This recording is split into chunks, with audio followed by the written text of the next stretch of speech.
नमस्कार, स्वागत है डीडी न्यूज में आप सभी का। मैं हूं अश्विनी कुमार मिश्र। आइए सबसे पहले नजर डालते हैं दिन भर की सुर्खियों पर।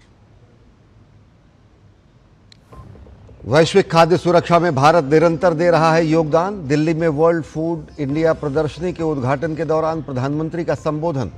कहा, भारत के पास विविधता, मांग और पैमाने की तिहरी शक्ति। छोटे किसान बन रहे हैं बाजार की बड़ी ताकत।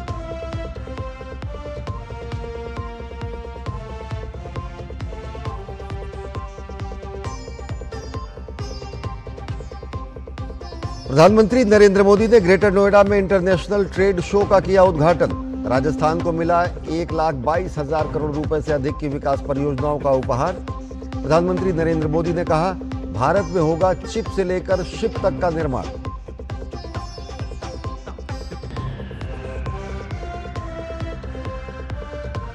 विधानसभा चुनाव को लेकर भाजपा ने कसी कमर। धर्मेंद्र प्रधान को बनाया बिहार का चुनाव प्रभारी। बैजयंत पांडा को मिली अगले साल होने वाले तमिलनाडु चुनाव की कमान। भूपेंद्र यादव के जिम्मे पश्चिम बंगाल।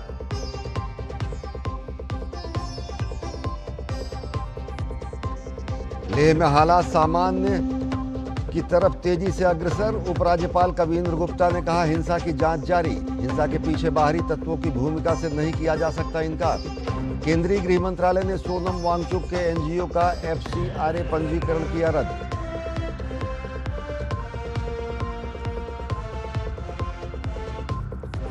विदेश मंत्री डॉक्टर एस जयशंकर ने न्यूयॉर्क में G20 विदेश मंत्रियों की बैठक को किया संबोधित। कहा, समाधान बातचीत और कूटनीति के जरिए होना चाहिए। विकास को खतरे में डालकर शांति को सुगम नहीं बना सकते।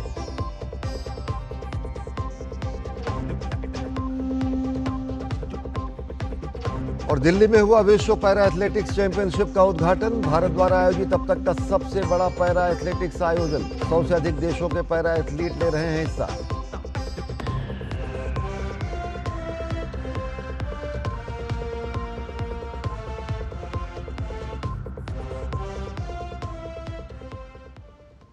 और अब आइए देखते हैं खबरों को विस्तार से। प्रधानमंत्री नरेंद्र मोदी ने आज उत्तर प्रदेश के ग्रेटर नोएडा में अंतर्राष्ट्रीय व्यापार शो 2025 का उद्घाटन किया। प्रधानमंत्री नरेंद्र मोदी ने इस मौके पर कहा कि वैश्विक उथल पुथल और अनिश्चितताओं के बीच भारत आत्मनिर्भरता की राह पर तेजी से बढ़ रहा है। प्रधानमंत्री नरेंद्र मोदी ने कहा कि दूसरे देशों पर निर्भर रहने से विकास बाधित होता है। ऐसे में भारत का संकल्प आत्मनिर्भर भारत है। प्रधानमंत्री ने कहा कि चिप से लेकर शिप तक हर उत्पाद का निर्माण भारत में होना चाहिए। अंत्योदय से आत्मनिर्भर और फिर अगले दौर के जीएसटी सुधार पर प्रधानमंत्री नरेंद्र मोदी के विशेष आग्रह ने उत्तर प्रदेश अंतर्राष्ट्रीय व्यापार प्रदर्शनी में शामिल साझेदारों को विकसित भारत बनाने के दृष्टिकोण से रूबरू कराया। प्रधानमंत्री ने कहा कि आज सरकार जहां मेक इन इंडिया मैन्युफैक्चरिंग पर जोर दे रही है, वहीं चिप से लेकर शिप तक सब कुछ भारत में बनाना चाहती है। उन्होंने अगले दौर के जीएसटी सुधारों पर विपक्ष की तरफ से की जा रही गलत बयानबाजी पर भी जोरदार प्रहार किया। 2014 के पहले वो जो सरकार चला रहे थे, उसकी नाकामियां छिपाने के लिए कांग्रेस और उसके साथी दल जनता से झूठ बोल रहे हैं। सच्चाई ये है कि कांग्रेस सरकारों के समय टैक्स की लूट मची हुई थी और लूटे हुए धन में से भी लूट होती थी। देश के आम नागरिक को टैक्स की मार से निचोड़ा जा रहा था। ये हमारी सरकार है जिसने टैक्स को बड़े पैमाने पर कम किया है, महंगाई कम की है। हमने देश के लोगों की आमदनी बढ़ाई है और बचत भी बढ़ाई है। जब 2014 में उनकी सरकार थी, 2 लाख रुपए तक इनकम टैक्स माफ था, 2 लाख रुपए सिर्फ। आज 12 लाख रुपए की इनकम को टैक्स फ्री करना और नए जीएसटी रिफॉर्म से ही इस साल देश के लोगों को 2.5 लाख करोड़ रुपए बचने जा रहे हैं। प्रधानमंत्री ने कहा कि government e market place, GeM portal पर 25 लाख से अधिक विक्रेता और सेवा प्रदाता जुड़े हैं। अब तक 15 लाख करोड़ रुपए का कारोबार इस मंच पर हो चुका है। इसमें से 7 लाख करोड़ रुपए का लेन देन एमएसएमई क्षेत्र से हुआ है। उन्होंने कहा कि भारत ने आज रक्षा, प्रौद्योगिकी और विनिर्माण में मजबूत आधार तैयार किया है। भारत में ही हम एक वाइब्रेंट डिफेंस सेक्टर डेवलप कर रहे हैं। पुर्जे पुर्जे पर मेड इन इंडिया की छाप हो, हम ऐसा इकोसिस्टम बना रहे हैं और यूपी इसमें भी बड़ी भूमिका निभा रहा है। बहुत जल्द रूस के सहयोग से बनी फैक्ट्री से AK-203 राइफल का उत्पादन शुरू होने जा रहा है। यूपी में एक डिफेंस कॉरिडोर का भी निर्माण हो रहा है, जिसमें ब्रह्मोस मिसाइल समेत अनेक अस्त्र शस्त्र का निर्माण शुरू भी हो चुका है। प्रधानमंत्री नरेंद्र मोदी ने कहा कि भारत 2047 तक विकसित भारत होने के लक्ष्य की ओर बढ़ रहा है और अब भारत को किसी भी देश पर निर्भर रहना मंजूर नहीं है। उन्होंने कहा कि विश्व में भारत के फिनटेक की बहुत चर्चा है। गौरतलब है कि उत्तर प्रदेश अंतर्राष्ट्रीय व्यापार प्रदर्शनी में रूस भागीदार देश के रूप में शामिल हुआ है और यह 29 सितंबर तक चलेगा। इस प्रदर्शनी में उत्तर प्रदेश की समृद्ध कला, संस्कृति और व्यंजनों का प्रदर्शन भी किया जा रहा है। ब्यूरो इनपुट के साथ शैलेंद्र मिश्र की रिपोर्ट, डीडी न्यूज। प्रधानमंत्री नरेंद्र मोदी दिन में राजस्थान पहुंचे, जहां उन्होंने राज्य को करीब 1.25 लाख करोड़ रुपए की विकास परियोजनाओं की सौगात दी। इन परियोजनाओं में राजस्थान की ढांचागत परियोजनाएं शामिल हैं। साथ ही साथ सामाजिक लाभ की विभिन्न परियोजनाओं का भी उद्घाटन एवं शिलान्यास किया गया और कई ढांचागत परियोजनाओं का उद्घाटन एवं शिलान्यास किया गया। प्रधानमंत्री नरेंद्र मोदी ने राजस्थान की पूर्ववर्ती कांग्रेस सरकार के समय की बदहाल व्यवस्था का जिक्र किया, तो वहीं मौजूदा दौर में डबल इंजन सरकार के किए जा रहे विकास कार्यों के आंकड़े भी जनता के सामने रखे। प्रधानमंत्री नरेंद्र मोदी ने इस मौके पर जीएसटी की दरें घटाने से आम लोगों को हो रहे लाभ की बात की, तो तेजी से आत्मनिर्भर हो रहे भारत का भी जिक्र किया।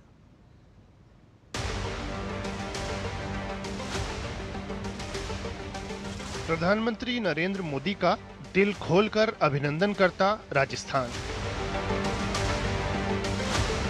बांसवाड़ा की धरती से पीएम ने 1,22,000 करोड़ से अधिक की विकास परियोजनाओं का शुभारंभ और शिलान्यास किया। इसमें माही बांसवाड़ा राजस्थान परमाणु ऊर्जा परियोजना की आधारशिला शामिल है। 42,000 करोड़ रुपए की परियोजना में उन्नत सुरक्षा सुविधाओं से लैस 4 स्वदेशी 700 मेगावाट दबाव युक्त भारी पानी रिएक्टर स्थापित किए जाएंगे। देश की स्वच्छ ऊर्जा क्षमता को बढ़ाने की दिशा में बड़ा कदम उठाते हुए पीएम ने 19,210 करोड़ रुपए की हरित ऊर्जा परियोजनाओं का उद्घाटन और शिलान्यास किया। केंद्र की नवीकरणीय ऊर्जा क्षेत्र REZ पहल के तहत पीएम ने 13,180 करोड़ रुपए से अधिक की 3 विद्युत ट्रांसमिशन परियोजनाओं का भी शिलान्यास किया। इसका उद्देश्य 2030 तक 8 राज्यों में 181.5 गीगावाट नवीकरणीय ऊर्जा क्षमता विकसित करना है। 21वीं सदी में जिस देश को तेज गति से विकास करना है, उसे अपने यहां बिजली उत्पादन बढ़ाना ही होगा और इसमें भी सबसे सफल वही देश होंगे जो स्वच्छ ऊर्जा यानी क्लीन एनर्जी में आगे रहेंगे। इसलिए हमारी सरकार स्वच्छ ऊर्जा के अभियान को एक जन आंदोलन बनाकर काम कर रही है। पीएम ने राजस्थान, महाराष्ट्र, मध्य प्रदेश और कर्नाटक में पीएम कुसुम योजना के अंतर्गत 3,517 मेगावाट की फीडर स्तरीय सौरीकरण परियोजनाओं का शुभारंभ किया। पीएम ने लाभार्थियों से संवाद भी किया। 16,050 करोड़ रुपए से अधिक की इन परियोजनाओं के अंतर्गत कृषि फीडरों का सौरीकरण किया जा रहा है। किसानों की आय बढ़ाने, कृषि क्षेत्र को डीजल मुक्त करने और पर्यावरण प्रदूषण में कमी की दिशा में ये बड़ा कदम है। पंडित दीनदयाल उपाध्याय की जयंती पर उन्हें नमन करते हुए पीएम ने अंत्योदय की प्रतिबद्धता दोहराई। राजस्थान की डबल इंजन सरकार के कामों को सराहते हुए पीएम ने कांग्रेस के दौर की याद दिलाई। कांग्रेस सरकार में राजस्थान पेपर लीक का सेंटर बन गया था। जल जीवन मिशन को भी कांग्रेस ने भ्रष्टाचार की भेंट चढ़ा दिया था। महिलाओं पर अत्याचार चरम पर था। बलात्कारियों को संरक्षण दिया जा रहा है। रेल कनेक्टिविटी को मजबूत करते हुए पीएम ने 3 ट्रेन सेवाओं को हरी झंडी दिखाई। इनमें बीकानेर और दिल्ली कैंट के बीच वंदे भारत एक्सप्रेस ट्रेन, जोधपुर और दिल्ली कैंट के बीच वंदे भारत एक्सप्रेस ट्रेन और Udaipur city Chandigarh express train सेवा शामिल है। पीएम ने जीएसटी बचत उत्सव से देशवासियों को हो रहे लाभ का जिक्र किया और स्वदेशी अपनाने का संदेश दिया। जीएसटी रिफॉर्म के बाद जो 14 के पहले 100 रुपये का 131 रुपया देना पड़ता था, अब 100 रुपया में सिर्फ 5 रुपया टैक्स लगता है, सिर्फ 105 रुपया देना पड़ता है। कहां 31 रुपया और कहां 5 रुपया, यानी कांग्रेस के जमाने की तुलना में आज आपको 100 रुपये की खरीदारी पर 26 रुपये की बचत हो रही है। पीएम ने राजस्थान में 20,830 करोड़ रुपए से अधिक की कई जल संसाधन परियोजनाओं का शुभारंभ और शिलान्यास किया। साथ ही कई जिलों में पेयजल आपूर्ति परियोजनाओं की आधारशिला रखी। पीएम ने सड़क इंफ्रा, नगर विकास और स्वास्थ्य से जुड़ी परियोजनाओं का भी उपहार दिया। पीएम ने 15,000 से अधिक युवाओं को नियुक्ति पत्र भी प्रदान किए। Bureau report, DD news.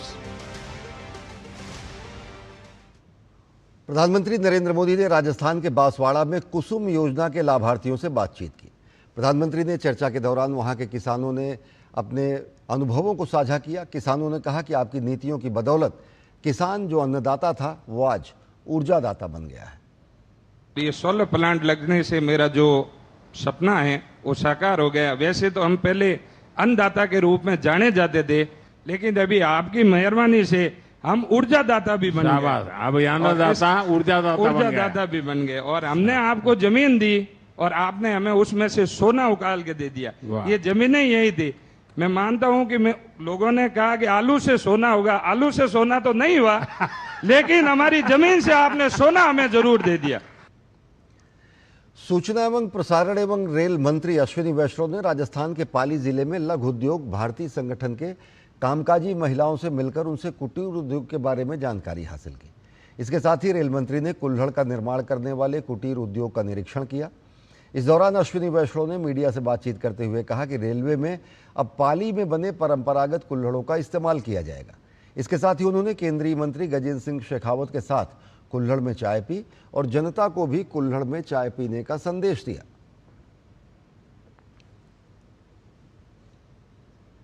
उद्योग भारती ने जो पारंपरिक काम है उसको नए तरीके से, आधुनिक तरीके से करने का एक अच्छा सफल प्रयास किया है। आज सुबह मैंने इस कुल्हड़ के बनने की पूरी प्रक्रिया देखी और इसके कारण ग्रामीण क्षेत्रों में रहने वाले हमारे बहुत सारे साथियों की इनकम, उनकी आय अच्छी मात्रा में बढ़ी है, क्योंकि जितना काम वो पहले कर पाते थे उससे बेहतर काम कर पा रहे हैं, उससे बेटर क्वालिटी का प्रोडक्ट बना पा रहे हैं और अधिक काम कर पा रहे हैं। आज इसीलिए निर्णय लिया कि ये अच्छी क्वालिटी वाला कुल्हड़ रेलवे में यूज होगा। प्रधानमंत्री नरेंद्र मोदी 26 सितंबर को बिहार को एक और सौगात देने जा रहे हैं। प्रधानमंत्री नरेंद्र मोदी कल सुबह 11 बजे वीडियो कॉन्फ्रेंसिंग के जरिए मुख्यमंत्री महिला रोजगार योजना का शुभारंभ करेंगे। इस दौरान प्रधानमंत्री बिहार की 75 लाख महिलाओं के बैंक खातों में सीधे 10,000 रुपये की राशि ट्रांसफर करेंगे। इस योजना का उद्देश्य महिलाओं को आत्मनिर्भर बनाना और आर्थिक रूप से सशक्त बनाना है। राज्य के प्रत्येक परिवार की एक महिला को वित्तीय सहायता प्रदान की जाएगी, जिससे वे अपनी पसंद का रोजगार या आजीविका गतिविधियां शुरू कर सकें।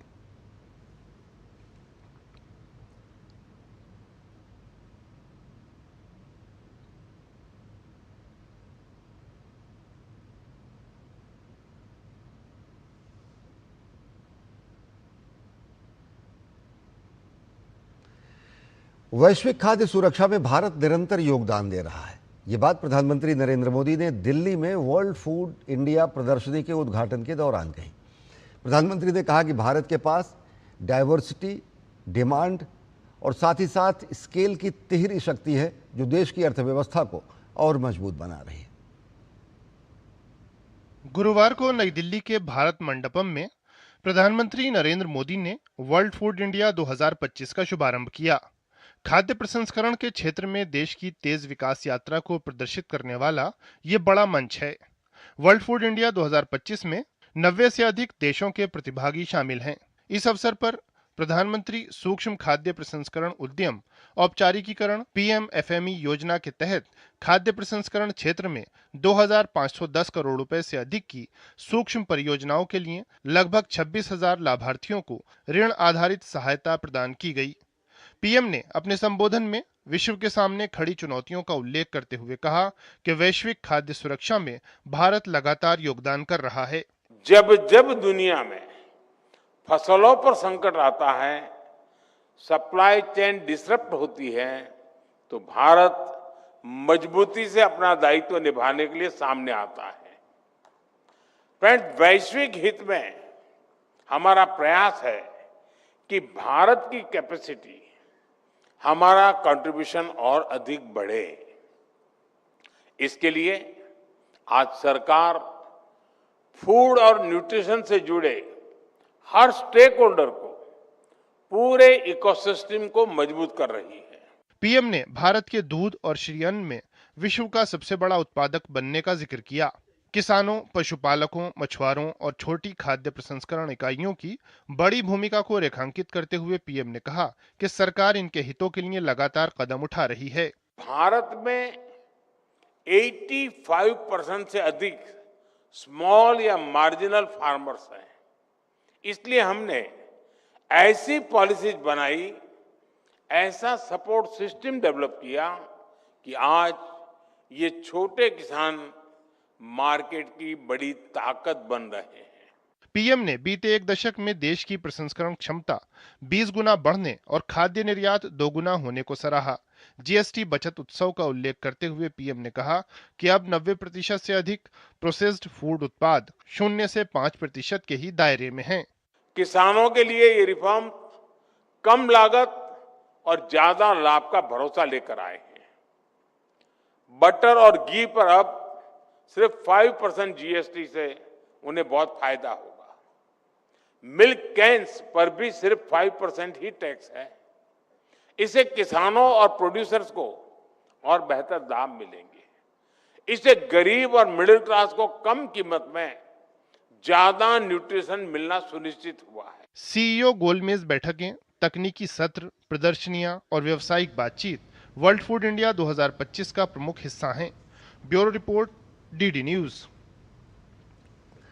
रूस के उप प्रधानमंत्री दिमित्री पत्रुशेव ने प्रधानमंत्री नरेंद्र मोदी से नई दिल्ली में मुलाकात की। मुलाकात के दौरान दोनों नेताओं ने कृषि, उर्वरक, खाद्य प्रसंस्करण समेत आपसी सहयोग के विभिन्न क्षेत्रों पर व्यापक विचार विमर्श किया। प्रधानमंत्री नरेंद्र मोदी ने राष्ट्रपति व्लादिमीर पुतिन को अपनी हार्दिक शुभकामनाएं भेजी हैं और कहा कि वे जल्द ही भारत में होने वाले 23वें भारत रूस वार्षिक शिखर सम्मेलन में उनका स्वागत करने का इंतजार कर रहे हैं।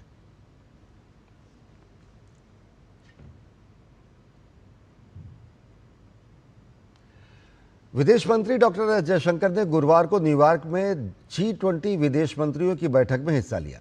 अपने संबोधन में उन्होंने कहा कि यूक्रेन और गाजा संघर्षों की वजह से ग्लोबल साउथ बुरी तरह प्रभावित हो रहा है।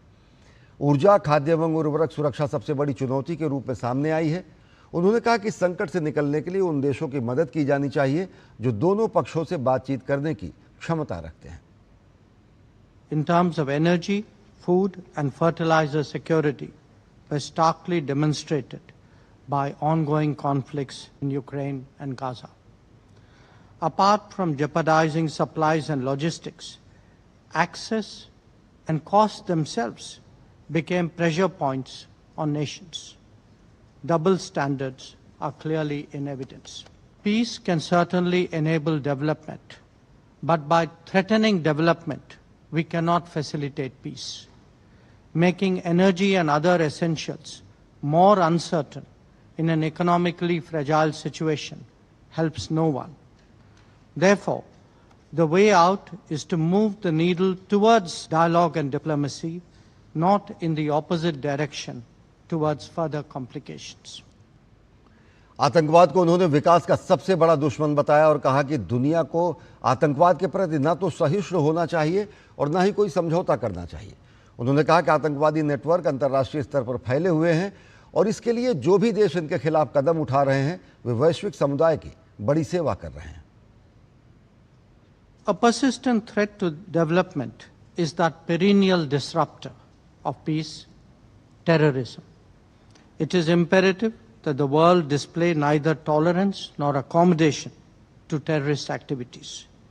Given the extensive networking among terrorists, those who act against them on any front actually render a larger service to the international community as a whole.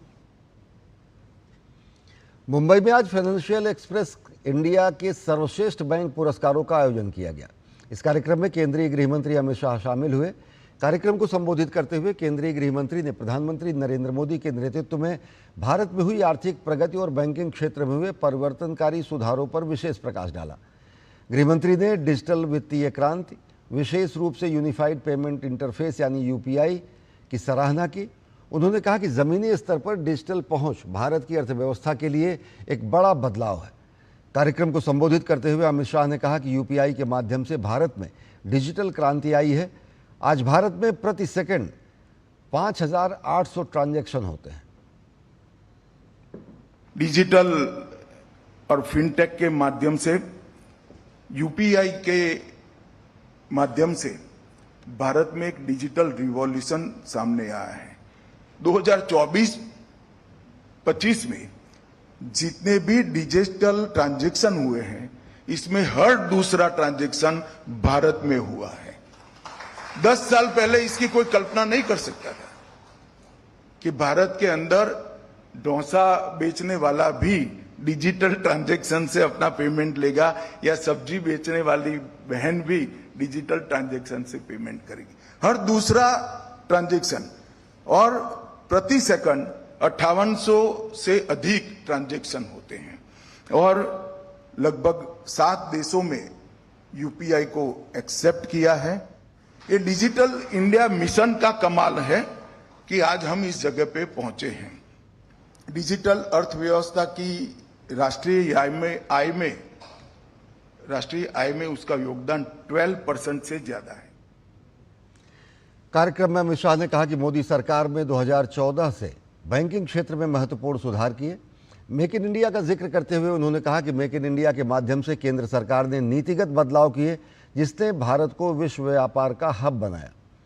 इस दौरान उन्होंने पूर्ववर्ती डॉक्टर मनमोहन सिंह की नीतियों की आलोचना करते हुए कहा कि तत्कालीन सरकार में पॉलिसी पैरालिसिस थी। Make in India,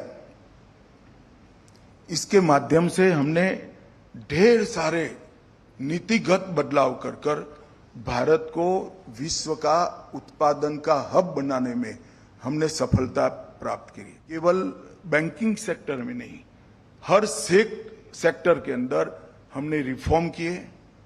policy paralysis वाली सरकार 10 साल तक चली थी।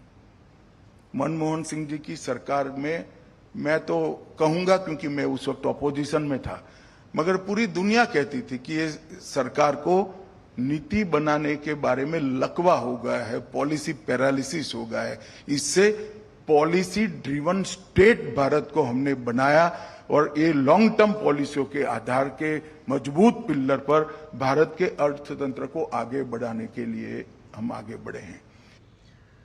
संबोधन के बाद अमित शाह ने कार्यक्रम में आयोजित चर्चा में भी हिस्सा लिया। चर्चा में बातचीत के दौरान अमित शाह ने कहा कि भारत के आर्थिक परिदृश्य को नया आकार देने के लिए वस्तु एवं सेवा कर यानी जीएसटी और संशोधित आयकर स्लैब का विशेष महत्व है।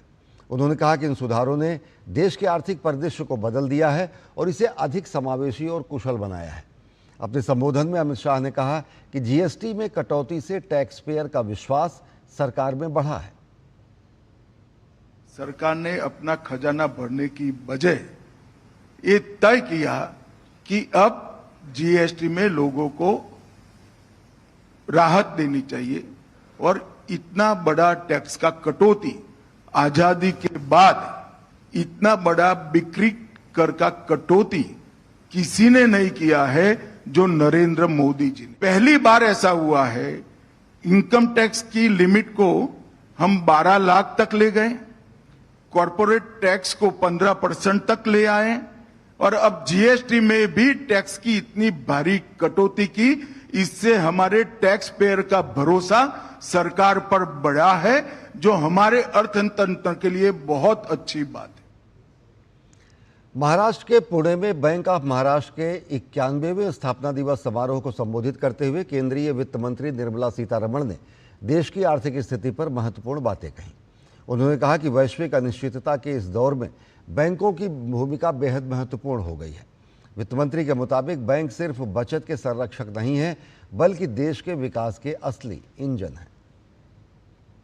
With the uncertainty remaining a defining feature of the global landscape, the role of banks become even more critical, not just as custodians of savings, but also of engines of growth, providing the finance and support that businesses and entrepreneurs need to navigate volatility, seize the opportunity, and also drive innovation.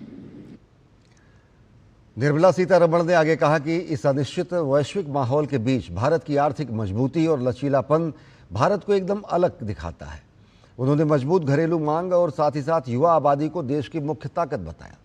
वित्त मंत्री ने भरोसा जताया कि इन्हीं ताकतों के दम पर भारत वैश्विक चुनौतियों का सामना करते हुए एक उच्च विकास दर हासिल करने की राह पर तेजी से आगे बढ़ रहा है।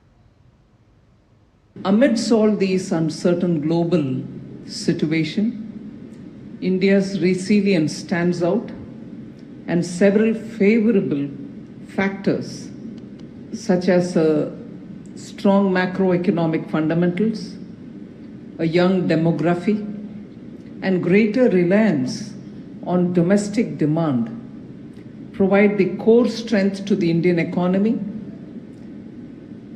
and therefore to withstand global spillovers and grow at a higher aspirational trajectory.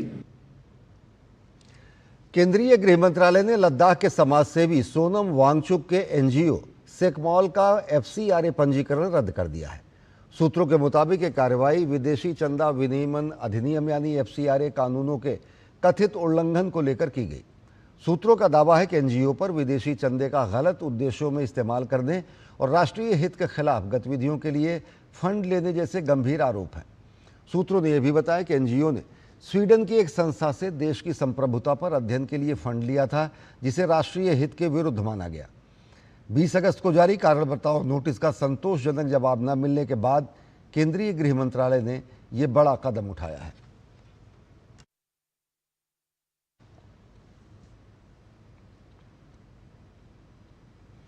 Ladakh के उपराज्यपाल कविंद्र गुप्ता ने डीडी न्यूज संवाददाता नीरज सिंह के साथ एक्सक्लूसिव बातचीत करते हुए कहा कि हिंसा के पीछे बाहरी तत्वों की भूमिका से इनकार नहीं किया जा सकता। मामले की जांच चल रही है। लद्दाख के उपराज्यपाल महोदय समय हमारे साथ हैं। सर, अभी हम लेह और कारगिल की स्थिति की अगर बात करें तो किस तरह की स्थिति है अभी वर्तमान में? देखिए, आपने देखा होगा कि कल जिस प्रकार से हालात बनाने की कोशिश की थी उस पर हमने काबू पाया है, और कल भी जो हॉस्पिटल्स वगैरह में हमारे लगभग 90 से ज्यादा लोग थे, आज उनकी संख्या कुल मिलाकर के 19 रह गई है, सभी डिस्चार्ज कर दिए गए हैं और हालात काबू में हैं। और हमने जो हमारे रिलीजियस लीडर्स हैं दूसरी, उनसे भी बात की है कि शांति बनाए रखें, उनको भी अपील करनी चाहिए और इस पर काम चल रहा है। सर, कभी ऐसा देखने को नहीं मिला लद्दाख के अंदर और खासतौर से लेह के अंदर इस तरह की हिंसा, तो क्या लगता है कोई साजिश थी या कोई इसमें कहने से मुझे कोई इनकार नहीं है। बांग्लादेश, श्रीलंका और नेपाल का रेफरेंस देके इस पे सभी वीडियोस हैं और शरेआम लोग लगे हुए थे इस पर हालात खराब करने के लिए, उसी का परिणाम है। लेकिन हमारी जो एडमिनिस्ट्रेशन है, हमारे ऑफिसर्स ने बड़ी संयम के साथ काम लिया है और पुलिस के हाथ में डिप्लॉयमेंट थी जब सुबह तो लाठियों के साथ थी, लेकिन उनकी गाड़ी को जो बीच में बैठे हुए उनको भी जलाने की कोशिश की गई अपनी जान बचाने के लिए। फिर ये सारी चीजें करनी पड़ी, ये मजबूरी में हुआ और जो लोग इसके जिम्मेवार हैं उनको छोड़ा नहीं जाएगा। दूसरा सर, अगर आप देखें कि जैसा आप भी कह रहे हैं कि तमाम तरह के उदाहरण दिए गए थे बांग्लादेश के, नेपाल के और श्रीलंका के, तो क्या लगता है कोई भारी हस्तक्षेप भी था, कोई भारी इसमें कोई दो राय नहीं है। ये लोग कईयों के हाथ में खेल रहे हैं। अभी जांच के लिए हमने कमेटीज भी बिठाई है, अभी बिल्कुल खुल करके बातें आएंगी और एमएच की तरफ से भी जो जारी किया गया है, कौन लोग इसके जिम्मेवार हैं, इस हम सब जानते हैं। तो अभी सर कुछ लोगों के खिलाफ क्या कार्रवाई हुई है, क्योंकि जिस तरीके की और लोगों को हमने अभी पकड़ा है, 40 लोगों को, और भी कुछ ऐसे लोग जो हमारे सस्पिशियस हैं उनको पकड़ा जाएगा। लद्दाख के लोगों के लिए और खासतौर से लेह के लोगों के लिए आप कुछ कहना चाहेंगे? देखिए, मैंने पहले ही कहा कि शांति बनाए रखें। कुछ लोग नहीं चाहते कि यहाँ के लोगों का भला हो, और वो विदेशी ताकतों के हाथ में खेल रहे हैं। फॉरेन फंडिंग कहाँ से आ रही है इसका सब पता है, और इसकी जांच भी चल रही है, और निश्चय ही जो निष्कर्ष है कुछ दिन बाद आपके सामने। मतलब पॉजिटिव रहे लेके लोग? बिल्कुल होना भी चाहिए। हमने जो बात की है उससे मुझे लगता है कि हालात ठीक होंगे। चलिए, धन्यवाद। तो ये थे हमारे साथ उपराज्यपाल महोदय, जो बता रहे थे कि जिन लोगों ने हिंसा को भड़काया है, निश्चित तौर पर उनके खिलाफ कार्रवाई भी की जा रही है, और इसके साथ साथ विदेशी ताकतों के हाथ से इनकार नहीं किया जा सकता। और उपराज्यपाल महोदय का साफ कहना है कि लेह लद्दाख के लोग शांति बनाए रखें और पॉजिटिव रुख बरकरार रखें। कैमरामैन मोर मुकुट के साथ नीरज सिंह, डीडी न्यूज, लेह। और लद्दाख के उपराज्यपाल ने स्थिति की समीक्षा के जरूरी दिशा निर्देश दिए हैं।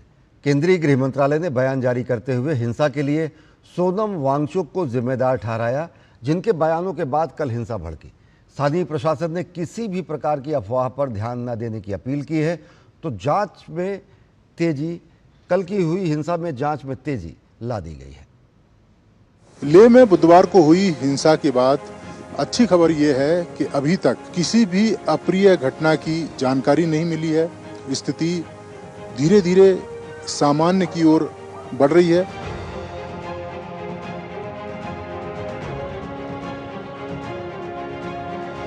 स्थिति पूरी तरह से नियंत्रण में है, लेकिन एहतियात के तौर पर अभी भी कुछ जगहों पर कर्फ्यू जारी है। इस बीच लद्दाख के उपराज्यपाल कविंदर गुप्ता ने स्थिति की समीक्षा के लिए आला अधिकारियों के साथ बैठक की। बैठक में क्षेत्र में शांति और सुरक्षा, सतर्कता बढ़ाने और सक्रिय उपायों की आवश्यकता पर बल दिया गया। वहीं लेह के डिप्टी कमिश्नर रोमिल सिंह डोंक ने सभी से शांति बनाए रखने की अपील की। The present situation in Leh is tense but under control. The legal action as per the relevant acts is being taken by the police and law will firmly deal with the situation.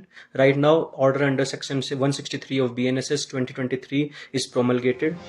दरअसल बुधवार को प्रदर्शनकारियों का एक समूह अचानक उग्र हो गया और देखते ही देखते सुरक्षा कर्मियों और सरकारी दफ्तरों पर हमला बोल दिया। एक राजनीतिक दल के कार्यालय को भी आग के हवाले कर दिया। आरोप है कि स्थानीय कार्यकर्ता सोनम वांगचुक द्वारा जारी किए गए बयान के बाद प्रदर्शनकारी सड़कों पर निकल आए और जमकर उत्पात मचाया।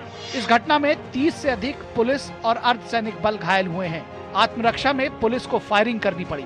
केंद्रीय गृह मंत्रालय ने बयान जारी करते हुए हिंसा के लिए सोनम वांगचुक को जिम्मेदार बताया। सरकार ने लोगों से पुराने और भड़काऊ वीडियो मीडिया और सोशल मीडिया पर प्रसारित न करने की अपील की है। सरकार का कहना है कि वांगचुक कई मांगों को लेकर धरना प्रदर्शन कर रहे हैं।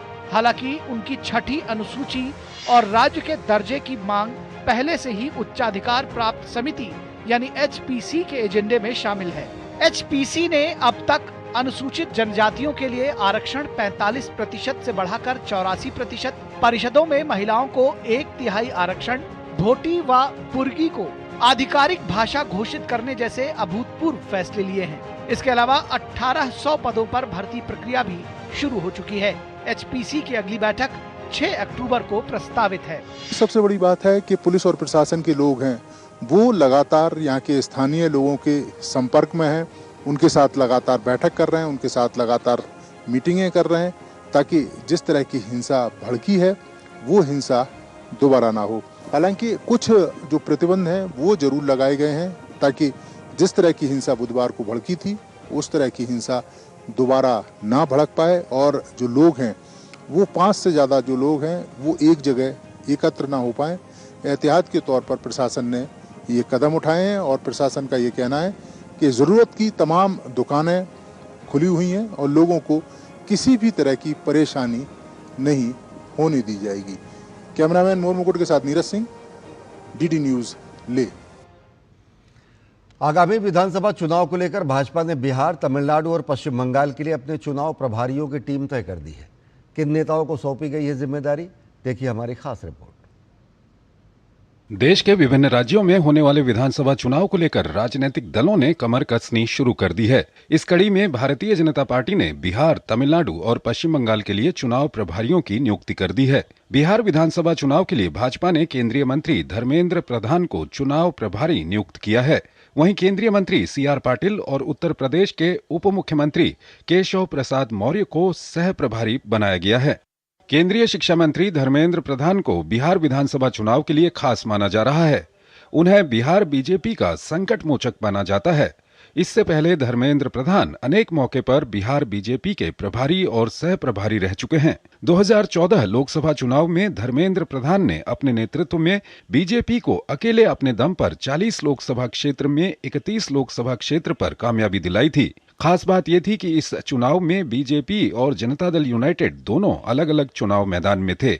ये बीजेपी का बिहार में अब तक का सबसे सर्वश्रेष्ठ प्रदर्शन है।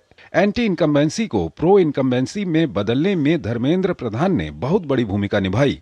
माना जाता है कि नीतीश कुमार से धर्मेंद्र प्रधान के अच्छे रिश्ते की वजह से उन पर पार्टी ने एक बार फिर भरोसा जताया है।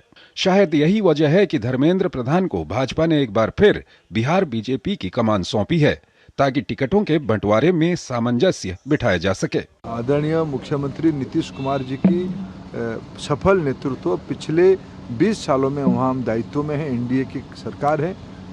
माननीय प्रधानमंत्री जी की सहयोग, दूरदृष्टि और उनकी नेतृत्व और नीतीश कुमार जी की नेतृत्व दोनों मिलकर बिहार में फिर लोगों ने हमको सेवा करने का अवसर देंगे, यह हमारा स्पष्ट विश्वास है। भाजपा ने तमिलनाडु के लिए प्रभारी और सह प्रभारी की घोषणा कर दी है। भाजपा ने तमिलनाडु के लिए वरिष्ठ नेता बैजयंत पांडा को चुनाव प्रभारी नियुक्त किया है, जबकि केंद्रीय मंत्री मुरलीधर मोहोल को चुनाव सह प्रभारी बनाया गया है।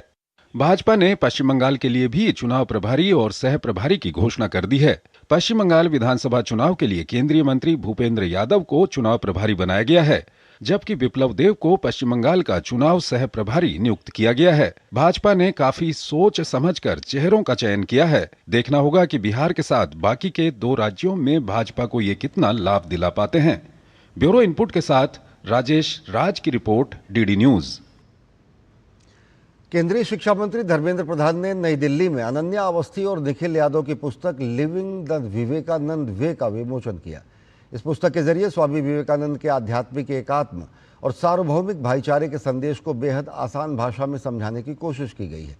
धर्मेंद्र प्रधान ने इस मौके पर कहा कि स्वामी विवेकानंद के विचार जेनजी की प्रेरणा के केंद्र में हैं। उन्होंने कहा कि देश का जेनजी जोड़ने और विकसित भारत बनाने का काम कर रहा है और जो लोग सोचते हैं कि जेनजी भारत की व्यवस्था को तोड़ सकता है, वो भ्रम में है। स्वामी विवेकानंद ऐसे एक दार्शनिक है, ऐसे एक प्रेरक ऊर्जावान शक्ति है हम सबके लिए, जो पिछले लगभग 2.5 सदी से 2.5 सेंचुरी में उनकी इम्पैक्ट बड़े प्रभावी तरीके से भारत के अंदर है। यही हमारी जैन जी की प्रेरणा की केंद्र है। भारत की जैन जी जोड़ता है, जो लोगों की मन में है भ्रांति है भारत की जैन जी तोड़ेगा, ऐसा नहीं है। भारत की जैन जी जोड़ता है। आज़ादी की लड़ाई में भारत देश के हक को जोड़ा था, इमरजेंसी के समय में देश के हक को अधिकार के साथ जोड़ा था।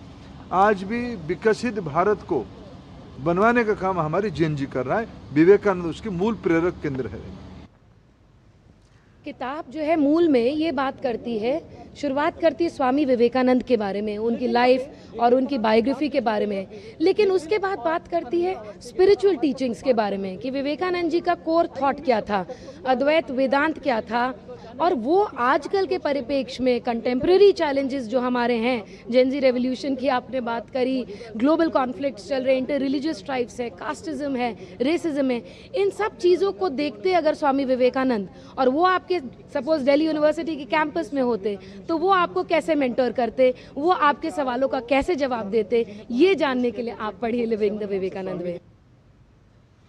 देश के अन्नदाता यानी किसानों के लिए जीएसटी में सुधार एक बड़ी राहत लेकर आई है। प्रधानमंत्री कार्यालय ने सोशल मीडिया प्लेटफॉर्म एक्स पर इसकी पुष्टि की है। पोस्ट में कृषि मंत्री शिवराज सिंह चौहान के लेख का साझा किया गया है, जिसमें जीएसटी रिफॉर्म को किसानों के लिए वरदान बताया गया है। कृषि मंत्री शिवराज सिंह चौहान ने अपने लेख में साफ लिखा है कि कैसे ट्रैक्टर पर जीएसटी 12% से घटकर 5% करने से किसानों को सीधे तौर पर 75 रुपये की बचत होगी। इतना ही नहीं, खेती के औजारों से लेकर सिंचाई के पाइप और बीजों तक टैक्स या तो खत्म कर दिया गया है या फिर बेहद कम कर दिया गया है। पोस्ट में सभी से इस लेख को पढ़ने की भी अपील की गई है।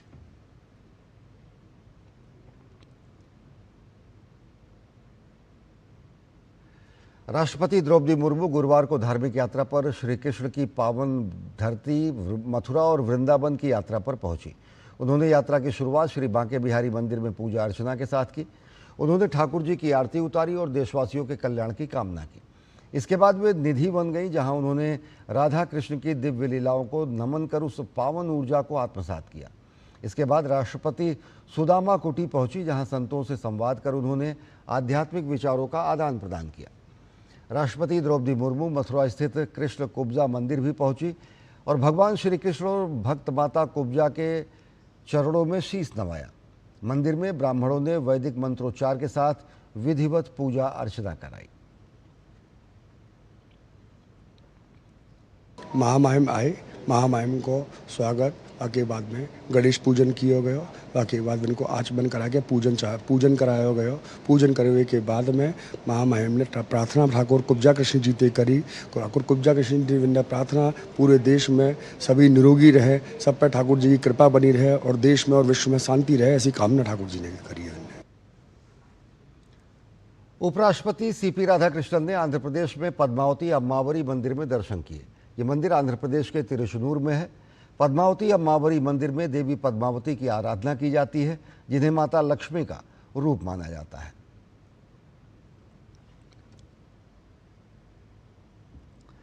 और प्रधानमंत्री नरेंद्र मोदी के आह्वान पर पूरे भारत के लोगों ने एक दिन 1 घंटा एक साथ स्वच्छता के लिए श्रमदान किया।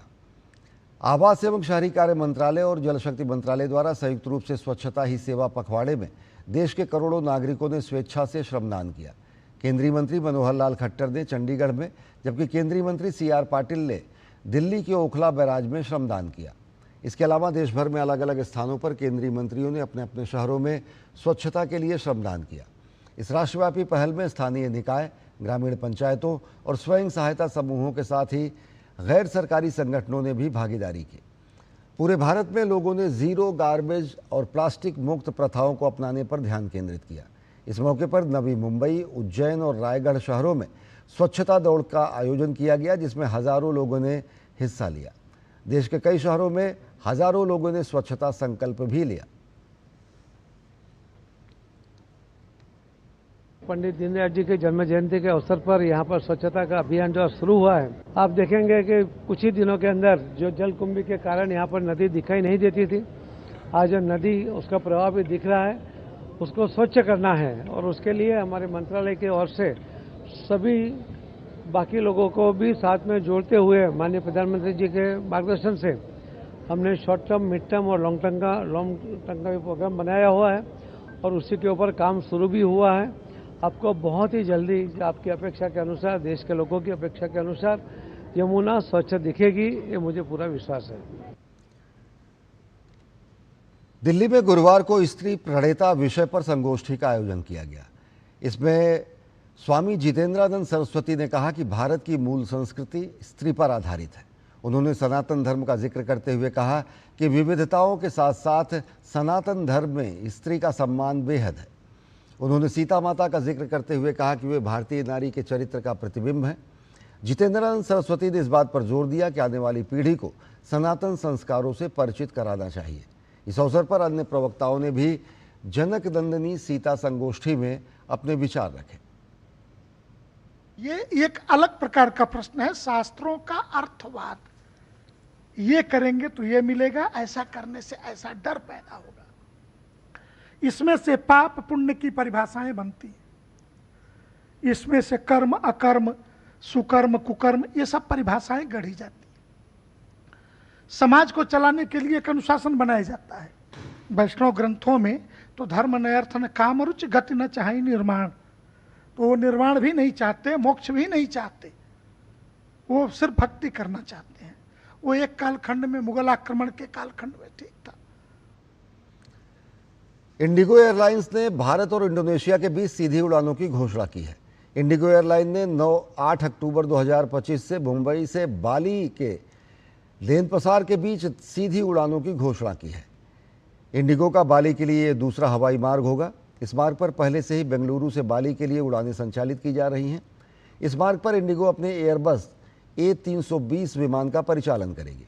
इंडिगो के सेल्स प्रमुख विनय मल्होत्रा ने बताया कि बाली अब मुंबई और बेंगलुरु दोनों से सीधा जुड़ गया है, जिससे यात्रियों को यात्रा के और बेहतर विकल्प मिलेंगे। बाली दक्षिण पूर्व एशिया का एक प्रमुख पर्यटन स्थल है, जो यात्रियों के बीच अपने प्राकृतिक सौंदर्य और आध्यात्मिक स्थलों के लिए बेहद लोकप्रिय है। 18 अक्टूबर 2025 से मुंबई और देनपसार के बीच नई उड़ानें शुरू होंगी। उड़ानों की बुकिंग इंडिगो की वेबसाइट, मोबाइल ऐप और अधिकृत ट्रैवल एजेंटों के माध्यम से की जा सकती हैं।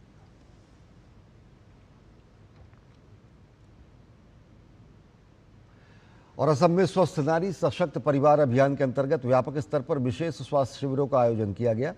विशेष रूप से NHM मुख्यालय और गुवाहाटी के चाबी पुल स्थित वाल्मीकि कॉलोनी में यह अभियान चलाया गया। यह शिविर विशेष रूप से गुवाहाटी नगर निगम की महिला कर्मचारियों और सफाई कर्मचारियों के लिए आयोजित किया गया।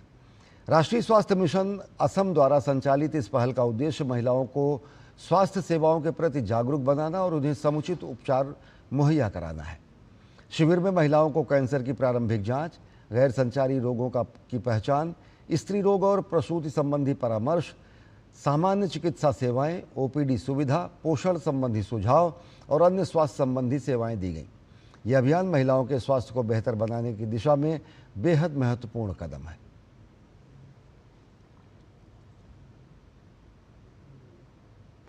और झारखंड के चाईबासा में आज पश्चिमी सिंहभूम के 10 माओवादियों ने राज्य पुलिस के सामने आत्मसमर्पण किया। माओवादियों ने चाईबासा में राज्य के पुलिस महानिदेशक अनुराग गुप्ता के समक्ष आत्मसमर्पण करते हुए मुख्यधारा में जुड़ने का संकल्प लिया। आत्मसमर्पण करने वाले नक्सलियों का DGP ने मुख्यधारा में लौटने पर स्वागत किया। इन माओवादियों में कई नौजवान और महिला सदस्य शामिल हैं। इस मौके पर DGP ने कहा कि हाल के वर्षों में माओवादियों के खिलाफ पुलिस की दबिश बढ़ने और राज्य की आत्मसमर्पण नीति के कारण नक्सली मुख्यधारा में लौट रहे हैं। साथ ही उन्होंने 31 दिसंबर 2025 तक राज्य से नक्सलियों का सफाया होने का भी दावा किया है।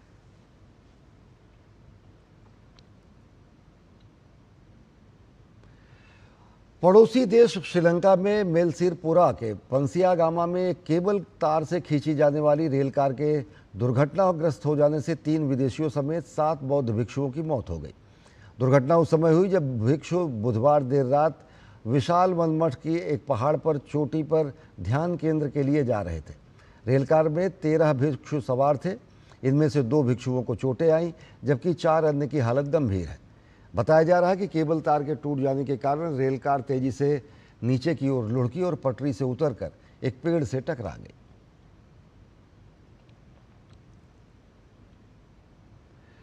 और नई दिल्ली के जवाहरलाल नेहरू स्टेडियम में आज से विश्व पैरा एथलेटिक्स चैंपियन का भव्य उद्घाटन समारोह हुआ और चैंपियनशिप की शुरुआत हुई। केंद्रीय युवा कल्याण एवं खेल मंत्री मनसुख मांडविया ने विश्व पैरा एथलेटिक्स चैंपियनशिप का उद्घाटन किया। ये प्रतियोगिता का 12वां संस्करण है और ये पहली बार भारत में आयोजित हो रहा है। 27 सितंबर से 5 अक्टूबर तक चलने वाली इस चैंपियनशिप में 100 से ज़्यादा देशों के करीब 2200 एथलीट्स हिस्सा ले रहे हैं। I declare World Para Athletics Championships 2025 open. Let's have a huge round of applause, ladies and gentlemen. बहुत बहुत धन्यवाद आपका सर।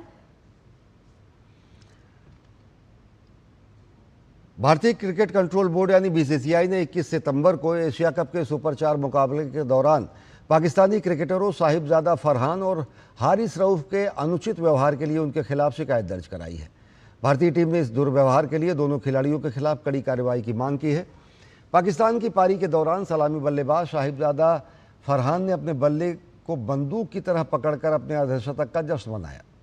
वहीं तेज गेंदबाज हारिस रऊफ ने भारतीय दर्शकों की ओर उंगली उठाकर 0-6 का इशारा किया। ये पाकिस्तान के इस निराधार दावे का संदर्भ है कि उन्होंने इस साल मई में भारत के ऑपरेशन सिंदूर के दौरान 6 भारतीय लड़ाकू विमानों को मार गिराया था। ये शिकायत अंतर्राष्ट्रीय क्रिकेट परिषद (ICC) और मैच रेफरी एंडी पाइक्रॉस्ट के समक्ष दर्ज कराई गई है।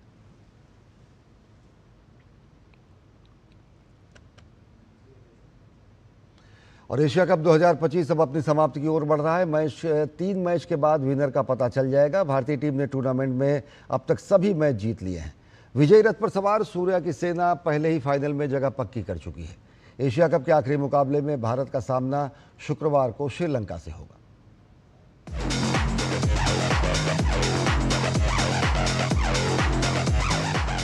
एशिया कप 2025 का कारवां अब समाप्ति की ओर बढ़ रहा है। 2 मैच के बाद इस सीजन के विनर का पता चल जाएगा। भारतीय टीम ने टूर्नामेंट में अब तक हार का मुंह नहीं देखा है। विजयी रथ पर सवार सूर्या की सेना पहले ही फाइनल में जगह पक्की कर चुकी है।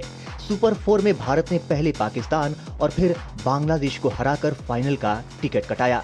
अब अपने आखिरी सुपर 4 मुकाबले में टीम का सामना श्रीलंका से होगा।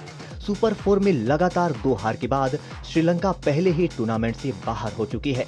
ऐसे में सूर्या एंड कंपनी श्रीलंका के खिलाफ फाइनल की तैयारी करने उतरेगी। वहीं श्रीलंका की टीम अगर आखिरी मैच भारत के खिलाफ जीत भी जाती है तो भी 2 अंक ही उसके खाते में होंगे। श्रीलंका के खिलाफ होने वाले सुपरस्टार के आखिरी मुकाबले में भारतीय टीम अपनी पुरानी गलतियों पर काम करना चाहेगी ताकि फाइनल में कोई भी गलती ना हो और एशिया कप की ट्रॉफी को जीतने में कामयाब हो सके। दुबई से मुकेश शुक्ला की रिपोर्ट, डीडी न्यूज। तो बुलेटिन में फिलहाल इतना ही। देश और दुनिया की ताजा तरीन खबरों के लिए देखते रहिए डीडी न्यूज। नमस्कार।